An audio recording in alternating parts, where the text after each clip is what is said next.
আচ্ছা, অনেক সময় এমন হয় না যে কোনো একটা কিছু হওয়ার পথে বাট এখনো হয় নাই, হওয়া বাকি আছে। যেমন আমি যদি কয়েকটা এক্সাম্পল দেই, আমার এখনো নিচে যাওয়া বাকি, আমার এখনো স্যালারি পাওয়া বাকি, আমার এখনো দুপুরের খাওয়া বাকি। এই যে এই ধরনের সেন্টেন্সগুলো আমরা যখন ইংরেজিতে করব তখন আমরা কিভাবে করতে পারি?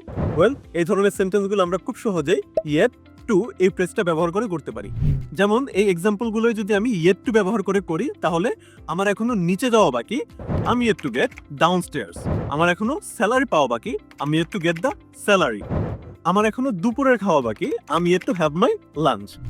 তাহলে সেন্টেন্সগুলো দেখে আশা করি স্ট্রাকচার খুব সহজেই বুঝতে পারছেন। প্রথমে আমাদেরকে সাবজেক্ট এড করতে হবে, দেন আমাদেরকে টেন্স অনুযায়ী বি ভার্ব এড করতে হবে, দেন আমাদেরকে ইয়েট টু এড করতে হবে, ইয়েট টু এর পরে আমাদেরকে ভার্বের বেস ফর্ম এড করতে হবে। তাহলে সেম স্ট্রাকচারটা ফলো করে যদি আমি আরো কয়েকটা এক্সাম্পল দেই, তাদের এখনো আসা বাকি, দে আর ইয়েট টু কাম। আমার এখনো মুভিটা দেখা বাকি, আমি yet to watch the movie.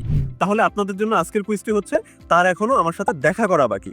এই কুইজটা সঠিক আনসার কমেন্ট সেকশনে লিখে জানান।